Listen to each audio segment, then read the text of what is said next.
A very warm welcome to all the viewers of युवा मंत्रा।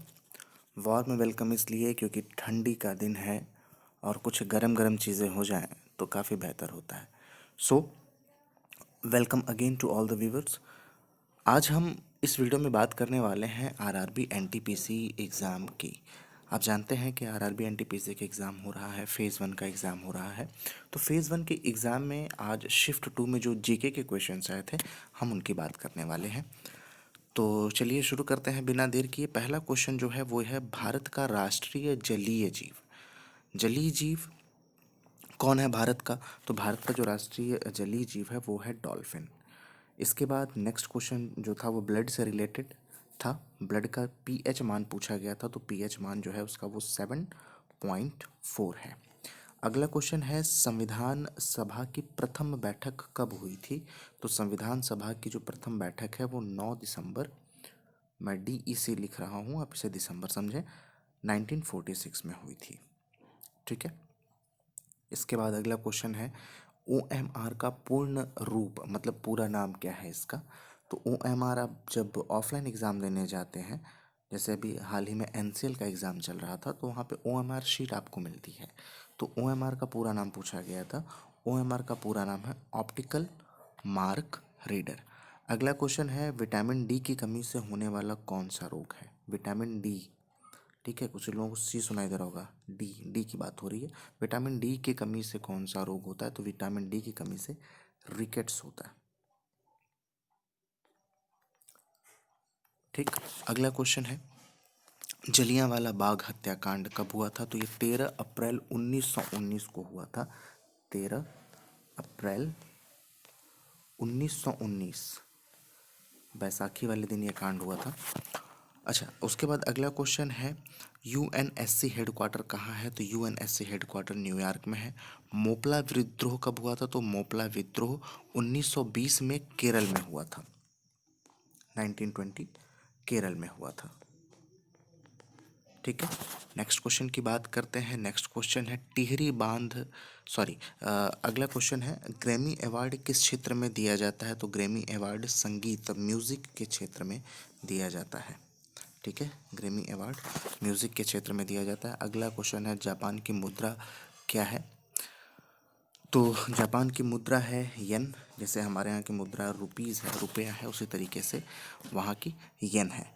टिहरी बांध किस राज्य में है? तो टिहरी बांध उत्तराखंड राज्य में है। 2020 का फिल्म फेयर अवार्ड जो है मिला है वो गली बॉय, इस फिल्म को मिला है। गली बॉय का गाना काफ़ी प्रसिद्ध है, आप जानते हैं इसके बारे में।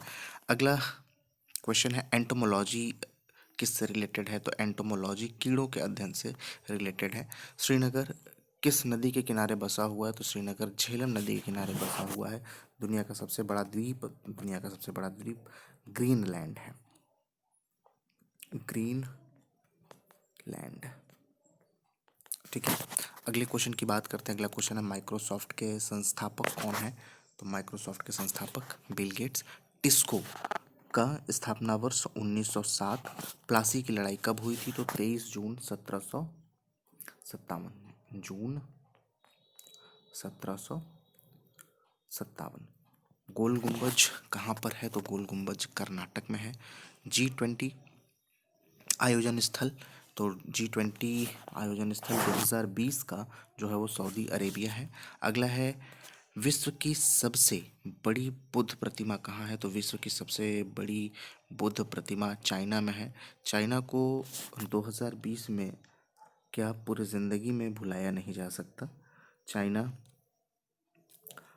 में बुद्ध की सबसे बड़ी प्रतिमा है। आइए अगले क्वेश्चन की बात करते हैं। अगला है, ये 28 दिसंबर के फर्स्ट शिफ्ट में आया था। ये आज के क्वेश्चन है जो मैंने अभी आपको बताया। इसके बाद यहाँ जो कुछ क्वेश्चन है मैं उसको पहले रख दे रहा हूँ क्योंकि 28, 29, 30 लगातार एग्ज़ाम हो रहा है, तो मैंने उनको भी इंक्लूड किया है। सो ये 28 दिसंबर के क्वेश्चन है, फर्स्ट शिफ्ट में आए हुए थे। अगला क्वेश्चन है कि गोबी मरुस्थल कहाँ स्थित है? तो गोबी मरुस्थल मंगोलिया में स्थित है। मैं ज़रा सा पेन का कलर चेंज कर लेता हूँ। गोबी मरुस्थल कहाँ स्थित है? तो मंगोलिया में स्थित है। सोनरेन मरुस्थल संयुक्त राज्य अमेरिका, तकला मकान मरुस्थल चीन, कराकुम मरुस्थल तुर्कमेनिस्तान में स्थित है। उसके बाद अगला है कि सिम्पसन गिब्सन मरुस्थल ऑस्ट्रेलिया में स्थित है। ठीक है।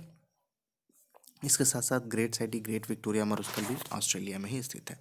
थार मरुस्थल की अगर हम बात करें तो थार मरुस्थल राजस्थान के भारत के राजस्थान में है। थार मरुस्थल को ग्रेट इंडियन डेजर्ट के नाम से भी जाना जाता है।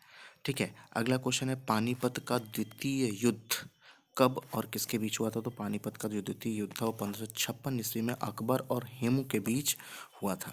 इसके साथ मैं आपको बता दूं पानीपत का जो प्रथम युद्ध हुआ था 1526 में बाबर और इब्राहिम लोधी के बीच में हुआ था। वही तृतीय युद्ध सन 1761 में 14 जनवरी, 14 फरवरी नहीं 14 जनवरी, ध्यान रखिए। तो 14 जनवरी को हुआ था। और ये हुआ था किसके किसके बीच में, अहमद शाह अब्दाली और मराठों के बीच। इसके बाद अगला क्वेश्चन है कि खानवा का युद्ध कब हुआ था। तो खानवा का युद्ध 17 मार्च 1527 को बाबर और राणा सांगा के बीच हुआ था। फिर उसके बाद अगला क्वेश्चन है कि कन्नौज बिलग्राम का युद्ध कब हुआ था। तो 1540 1540 में शेरशाह और हुमायूं के बीच में ये युद्ध हुआ था। इसके बाद हम बात करते हैं अगले क्वेश्चन की। अगला क्वेश्चन है URL का फुल फॉर्म मतलब पूरा नाम क्या होगा। तो URL का पूरा नाम होता है यूनिफॉर्म रिसोर्स लोकेटर। वैट का क्या नाम है। तो वैल्यू एडेड टैक्स। राडार का रेडियो डिटेक्टिंग एंड रेजिंग। उसके बाद PAN permanent account number. RTE right to education. तो ये चार चीज़ें आपको याद होनी चाहिए। अगला क्वेश्चन है कि खालसा पंथ की शुरुआत किस सिख गुरु ने की थी। तो खालसा पंथ की जो शुरुआत है वो गुरु गोविंद सिंह ने की थी। और मैं आपको बता दूं कि ये सिखों के 10वें गुरु थे। ठीक है। ये सिखों के 10वें गुरु थे। अगले क्वेश्चन की बात करें गुरुमुखी लिपि का आरंभ कहाँ किसने किया था। तो गुरु अंगद ने किया था। ये जो है कि द्वितीय सेकंड गुरु थे। इसके बाद सिखों के धार्मिक ग्रंथ आदि ग्रंथ की रचना जो है गुरु अर्जुन देव ने की थी। ये सिखों के 5वें गुरु थे। अगला क्वेश्चन है कि पंजाब में अमृतसर नगर की स्थापना किसने की थी। तो गुरु रामदास ये चौथे गुरु हैं। अगला क्वेश्चन है कि गुरु रामदास को ही अकबर ने 500 बीघा जमीन भी दान दिया था। इस बात को थोड़ा ध्यान रखने वाली बात है ये। अगला क्वेश्चन है खेलो इंडिया यूथ गेम्स 2020 का आयोजन कहाँ हुआ था। तो ये गुवाहाटी असम में हुआ था। ठीक है। इसमें सबसे प्रथम स्थान जो पाया था वो राज्य है महाराष्ट्र। इसमें 256 पदक, 16 का स्क्वायर होता है 256 पदक जो है महाराष्ट्र ने गेन किया था। अगला क्वेश्चन है कि वर्तमान में लोकसभा के 545 सदस्य हैं। ये थोड़ा सा आपको फैक्ट में ही आएगा। वर्तमान में लोकसभा के 545 सदस्य। क्वेश्चन इस टाइप का आया था कि कितने सदस्य हैं वहाँ पे, जिसमें निर्वाचित आप कितने कर सकते हो और 2 मनोनीत कितने कर सकते हैं। ठीक है। तो 545 होते हैं टोटल, जिसमें से 543 निर्वाचित होते हैं और 2 को मनोनीत किया जाता है। ठीक है। लोकसभा को निम्न सदन या प्रथम सदन भी कहा जाता है। एक लोकसभा क्षेत्र की जनसंख्या कम से कम 5 लाख होनी चाहिए। ठीक है। लोकसभा में अनुसूचित जाति के लिए सीटें आरक्षित होती हैं। अनुसूचित जाति के लिए भी सीटें आरक्षित होती हैं। ठीक है। पहली वंदे भारत एक्सप्रेस ट्रेन किन दो शहर के बीच में चली थी। तो ये चली थी दिल्ली से वाराणसी। अगला क्वेश्चन है भारत के प्रथम प्राइवेट ट्रेन तेजस एक्सप्रेस। प्रथम तेजस एक्सप्रेस दिल्ली से लखनऊ के बीच चली थी। ये याद रखने वाली चीज़ है। भारत की पहली किसान रेल महाराष्ट्र से देवलाली से बिहार के दानापुर के बीच चलाई गई थी। रेलवे बोर्ड के प्रथम CEO विनोद कुमार यादव। भारत की दूसरी किसान रेल अनंतपुर से नई दिल्ली के बीच चलाई गई थी। अगला क्वेश्चन है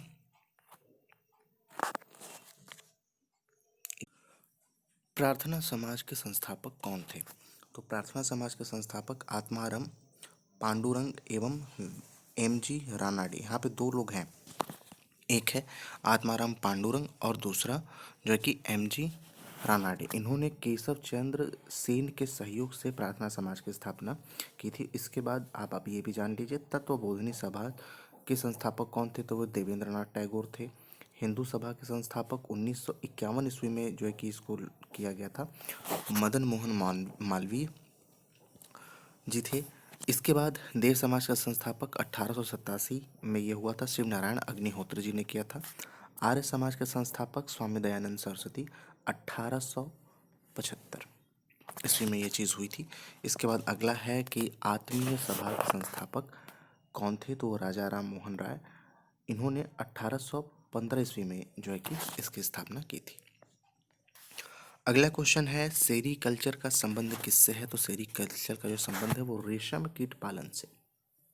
वही पीसी कल्चर का संबंध मछली पालन के अध्ययन से है। ईपी कल्चर मधुमक्खी, वर्मी कल्चर केचुए, और उसके बाद सोरोलॉजी छिपकलियों के अध्ययन से संबंधित है।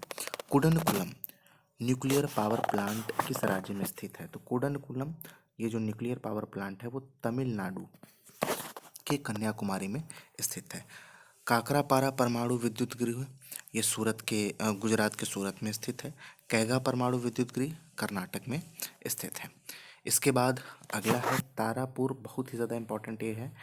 तारापुर परमाणु विद्युत गृह कहाँ स्थित है, तो वो महाराष्ट्र में स्थित है।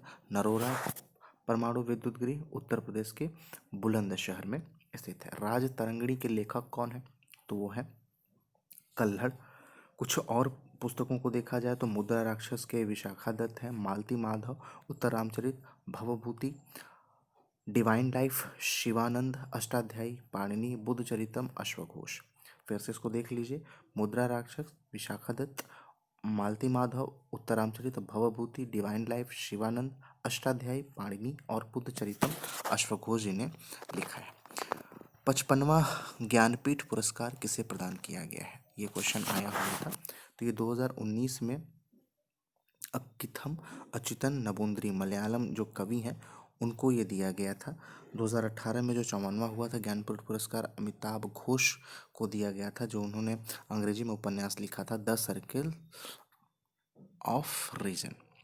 2019 में 29वां सरस्वती सम्मान विजेता जो कि वासुदेव मोही थे, जो सिंधी भाषा के साहित्यकार हैं, इनकी जो कृति थी वो चेक बुक नाम की इनकी कृति थी। ये एक लघु कथा संग्रह था। जेसीबी साहित्य पुरस्कार 2020, जेसीबी मेरे प्यारे भाइयों ये वाला मत समझ लेना जो खुदाई वाला, ठीक है, ये अलग है। तो जेसीबी साहित्य पुरस्कार जो था 2020 का वो एस हरीश को मिला हुआ है। 2019 में 29वां जो व्यास सम्मान प्राप्त करता है वो नासिरा शर्मा है, और इन्होंने जो उपन्यास लिखा हुआ था वो लिखा है कागज़ के नाव। बड़ा ही उम्दा उपन्यास है, इसे एक बार ज़रूर जब भी आपको समय मिले ज़रूर पढ़िएगा, बहुत ही अच्छा उपन्यास है। इसके बाद आते हैं अगले क्वेश्चन पे। अगला क्वेश्चन है कि भारत के सबसे युवा राष्ट्रपति कौन थे, तो वो नीलम संजीव रेड्डी। इनका कार्यकाल जो था वो 25 जुलाई 1977 से 25 जुलाई 1982 तक था। नीलम संजीव रेड्डी वैसे निर्विरोध राष्ट्रपति हैं जिन्होंने लोकसभा अध्यक्ष के रूप में भी कार्य किया था। और उसके बाद भारत रत्न प्रदत्त राष्ट्रपति एस राधाकृष्णन जो है 1954 में इन्होंने किया था। राजेंद्र प्रसाद 1962 और जाकिर हुसैन 1963। Doctor APJ Abdul Kalam 1997। भारत के सबसे युवा प्रधानमंत्री की अगर हम बात करें तो राजीव गांधी जी हैं।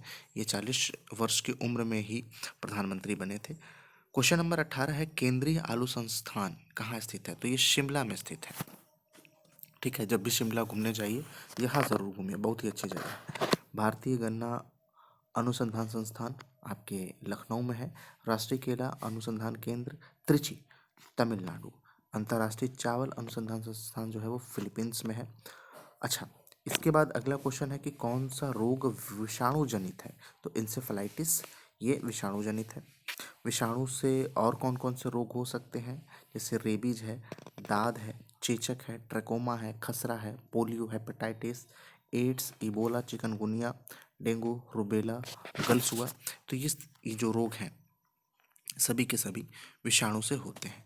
वही अगर हम बात करें जीवाणु से होने वाले रोग, तो टेटनस है, सिफिलिस है, हैजा, डिप्थीरिया, काली खांसी, प्लेग, निमोनिया, कॉलरा, गोनेरिया, क्षय रोग, टाइफाइड, कोढ़ आदि ये सभी रोग होते हैं। प्रोटोजोआ जनित रोग की बात करें तो मलेरिया है, पेचिस, पायरिया, कालाजार, निद्रा रोग आदि। कृमि जन्य रोग फाइलेरिया, टिनिएसिस और एस्केरिस। ठीक है, ये सब रोग होता है। इसके बाद अगला क्वेश्चन है कि कंप्यूटर का मस्तिष्क किसे कहा जाता है। तो कंप्यूटर का मस्तिष्क सीपीयू को कहा जाता है, जिसका पूरा नाम है सेंट्रल प्रोसेसिंग यूनिट। इसके बाद अगला है इसके बारे में और जानकारी आप ले सकते हैं। सीपीयू को प्रोसेसर या माइक्रो प्रोसेसर भी कहा जाता है। सीपीयू की गति को MIPS मिलियन इंस्ट्रक्शन पर सेकंड में मापा जाता है। और असेंबलर जो होता है उसका कार्य होता है असेंबल भाषा को मशीनी भाषा में चेंज करना। कंपाइलर का होता है उच्च स्तरीय भाषा को निम्न भाषा में, हाई लेवल लैंग्वेज को लो लेवल लैंग्वेज में। इंटरप्रेटर का काम होता है जो हाई लेवल लैंग्वेज है उसको जो है लो लेवल लैंग्वेज में कन्वर्ट करना। फिर अगला क्वेश्चन है ध्वनि किससे होकर नहीं गुजर सकती। तो ध्वनि निर्वात में वैक्यूम में VACUUM वैक्यूम में जो है CCU, तो वैक्यूम में जो है कि नहीं गुजर सकती, बिकॉज इसको गुजरने के लिए मीडियम की ज़रूरत होती है, माध्यम की ज़रूरत होती है। और सबसे ज़्यादा जो उसकी स्पीड होती है, जो चाल होती है, वो ठोस में होती है। ध्वनि की चाल ठोस में सबसे अधिक होती है, द्रव में उससे कम, गैस में उससे कम। रीज़न ये है कि जो ठोस के जो अणु होते हैं, जो परमाणु होते हैं, वो काफ़ी पास पास होते हैं। ठीक है, इनके साथ जो एटॉमिक फोर्स लगता है वो बहुत ही ज़्यादा अधिक होता है। वही द्रव के जो अणु होते हैं, जो परमाणु होते हैं, वो थोड़े दूर दूर होते हैं। इनके अंदर जो अंतराण्विक बल, जो एटॉमिक फोर्स मैं बात कर रहा हूँ, वो कम होता है। गैस में तो सबसे ज़्यादा कम होता है। ठीक है, जब ध्वनि एक माध्यम से दूसरे माध्यम में गुजरती है तो चाल एवं तरंग दैर्ध्य बदल जाती है, लेकिन एक चीज़ नहीं बदलती, that will be known as आवृत्ति। इंग्लिश में इसे फ्रीक्वेंसी कहा जाता है। अगर आप यूपी बोर्ड के स्टूडेंट हो तो आप इसे क्लास 12th में ज़रूर पढ़े होंगे। ठीक है, चलिए आइए मिलते हैं नेक्स्ट क्वेश्चन पर। अगला है इसी से रिलेटेड कुछ और चीज़ें जो आपको जाननी है। वायु में ध्वनि की चाल जो होती है वो 332 मीटर पर सेकंड होती है। जल में ध्वनि की चाल जो होती है वो 1483 मीटर पर सेकंड होती है। ठीक है, और गैसों में ध्वनि की संचरण अनुदैर्ध्य तरंग के रूप में संभव है। वही जो है ध्वनि संचरण के लिए माध्यम का होना आवश्यक है। मैंने अभी आपको ये बात बताया। ध्वनि का तारत्व उसकी आवृत्ति पर निर्भर करता है। ध्वनि की प्रबलता जो है उसके आयाम पर निर्भर करती है। फिर अगला क्वेश्चन है कि मार्स ऑर्बिटर मिशन के तहत मंगलयान को सफलतापूर्वक अंतरिक्ष में मंगल की कक्षा में कब स्थापित किया गया था। तो ये स्थापित किया गया था 24 सितंबर 2014 को। अगला क्वेश्चन है कि चंद्रयान 1 को 22 अक्टूबर 2008 को सतीश धवन अंतरिक्ष यान से हरिकोटा से PSLV-C2 से प्रक्षेपित किया गया था। इसके बाद कुछ और जानकारी की जो बातें, भारत के पहले मौसम उपग्रह मैटसैट या कल्पना 1 को 12 सितंबर 2002 को PSLV-C4 से हरिकोटा से प्रक्षेपित किया गया था। अगले क्वेश्चन की बात किया जाए, भास्कर 1 का जो प्रक्षेपण है वो 1979 में किया गया था। क्वेश्चन नंबर जो 23 जो एग्जाम में आपके आया हुआ था वो ये है कि दक्षिण अमेरिका के स्थल रुद्ध देश कौन कौन से हैं। तो वो बोलीविया और पराग्वे हैं। अगले क्वेश्चन की बात करें, जिससे कुछ रिलेटेड चीज़ें पहले उसे देख लिया जाए, उसके बाद बात करते हैं। अगला क्वेश्चन है कि उत्तरी अमेरिका में कोई स्थलरुद्ध देश नहीं है। जॉर्जिया तथा तुर्की ऐसे देश हैं जिनका विस्तार एशिया से लेकर यूरोपीय महाद्वीप तक है।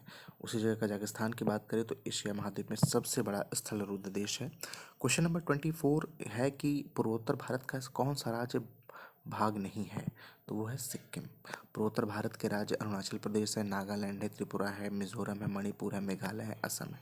त्रिपुरा राज्य के तीनों तरफ अंतर्राष्ट्रीय सीमा है। पिनाक क्या है। तो डीआरडीओ द्वारा विकसित एक बहुखंडीय रॉकेट लॉन्चर है।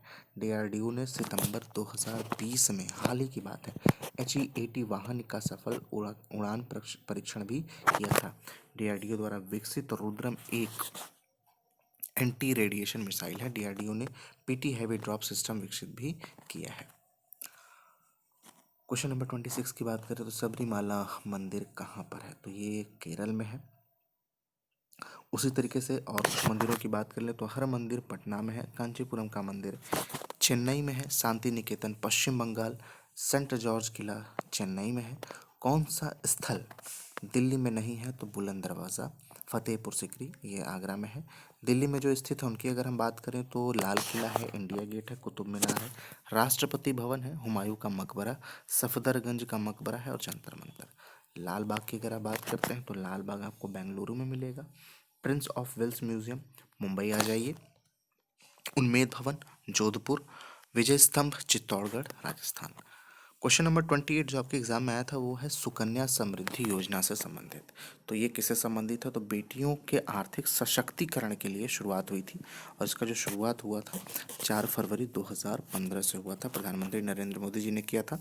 प्रधानमंत्री मुद्रा योजना की शुरुआत 8 अप्रैल 2015 से हुई थी और इसका जो उद्देश्य था वो छोटे कारोबारियों को ऋण प्रदान करना था। अगले क्वेश्चन की बात करते हैं। अगला क्वेश्चन है, पृथ्वी पर किसी वस्तु का द्रव्यमान 60 किलोग्राम मतलब 60 kg है तो चंद्रमा पर द्रव्यमान उसका क्या होगा? तो मैं आपको बता दूं वो 60 kg ही रहेगा। कहीं भी आप चंद्रमा पे चले जाओ, मंगल पे चले जाओ, प्लूटो पे चले जाओ, कहीं भी चले जाओ, वो 60 kg ही रहेगा। क्यों? उसका रीज़न ये है कि जो मास है, जो द्रव्यमान है, वो कभी भी नहीं बदलता। लेकिन आपने सुना होगा वेट, ये बदलता है। और ये बदलता क्यों है इसके बारे में भी बात बता देता हूँ आपको। जो वेट होता है, वेट को हम दिखाते हैं डब्ल्यू से और ये दो चीज़ों पे डिपेंड करता है। एक डिपेंड करता है, मैं कलर चेंज कर लेता हूँ थोड़ा सा अच्छा लगेगा बताना। एक डिपेंड करता है एम पे और एक डिपेंड करता है जी पे। ठीक है, जी पे। तो एम तो कभी भी चेंज नहीं होता लेकिन जी का मान हर जगह बदलता रहता है। इसी वजह से वेट जो भार है वो बदलता है। लेकिन अगर हम द्रव्यमान की बात करें तो हर जगह सेम रहेगा। इसलिए इसका जो आंसर होगा वो 60 kg होगा। ठीक है, अगला क्वेश्चन है,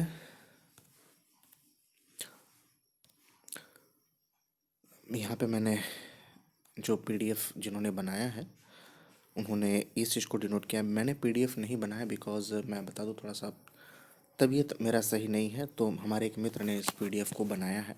वेरी वेरी थैंक यू मैं उन्हें कहना चाहूँगा अपने टीम की तरफ से। वो मेरे साथ हैं, मेरे टीम में हैं। काफ़ी ज़्यादा वो मेहनत करते हैं, इवन मुझसे भी ज़्यादा। 1 किलोग्राम भार की अगर मैं बात करूँ तो वो 9.8 न्यूटन है। उसके बाद अगला है ये कि चंद्रमा पर किसी पिंड का भार पृथ्वी पर उसके भार का 1/6 छठवां भाग हो जाता है। ठीक है, सूर्य के लिए पलायन वेग है 42 किलोमीटर पर सेकंड। उसके बाद चंद्रमा के लिए जो पलायन वेग है वो है 2.37 किलोमीटर पर सेकंड। आप इस चीज़ का मतलब समझ रहे हैं? पलायन वेग का, पलायन वेग का मतलब ये होता है कि वो पृथ्वी की कक्षा को छोड़ करके अंतरिक्ष में जाए। और पृथ्वी के लिए जो पलायन वेग है वो 11.2 किलोमीटर पर सेकंड है। अगले क्वेश्चन की अगर हम बात करें तो बंगाल का विभाजन कब हुआ था?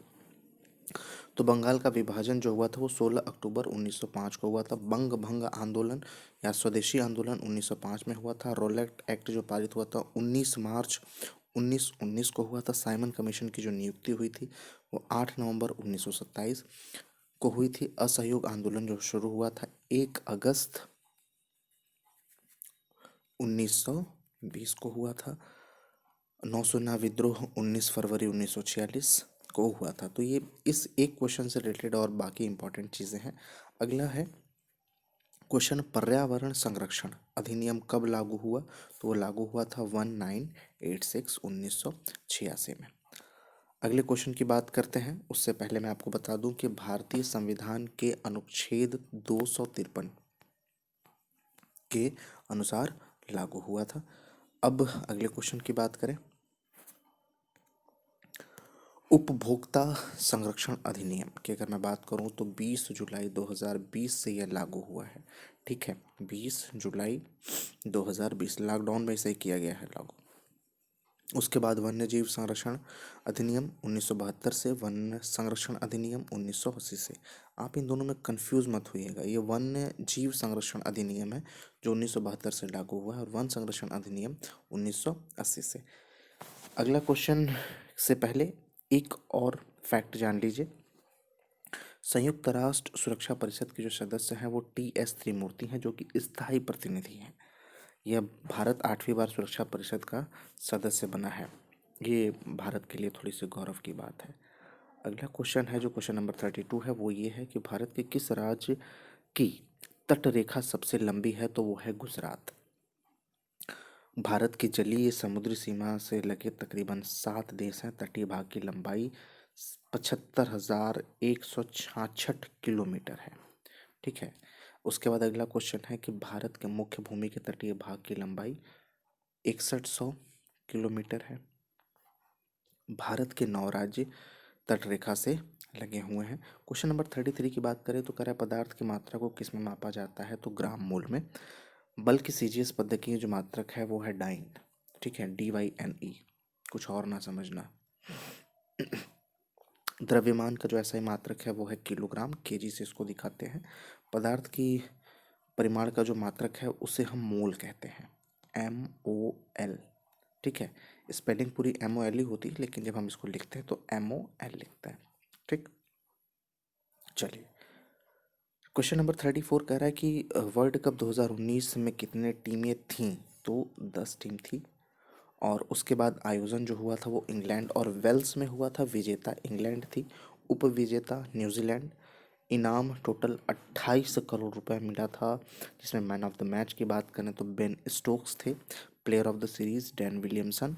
गोल्डन बैट विजेता जो थे वो रोहित शर्मा, जिन्होंने 648 रन बनाया था और जिसमें 5 शतक थे।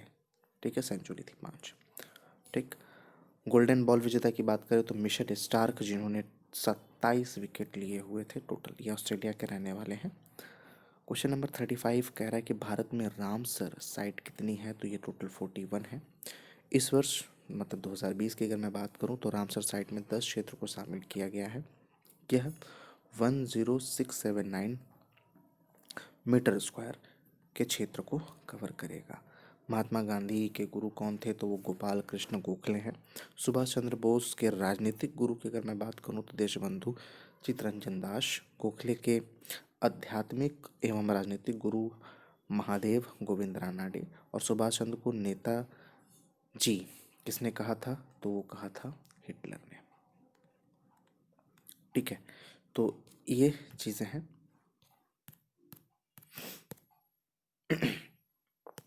सो फ्रेंड्स, ये कुछ क्वेश्चंस है जो कि RRB NTPC में आए हुए हैं। मैंने आज के भी कुछ क्वेश्चंस को कवर किया, साथ ही साथ मैंने कुछ जो पिछले के क्वेश्चंस हैं जो पीछे आए हुए हैं आपके 28, 29, 30 में, उनको भी मैंने कवर किया है।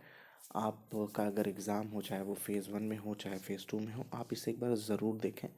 कुछ क्वेश्चंस हो सकता है फंस जाएं। सो मिलते हैं नेक्स्ट वीडियो में, तब तक के लिए धन्यवाद।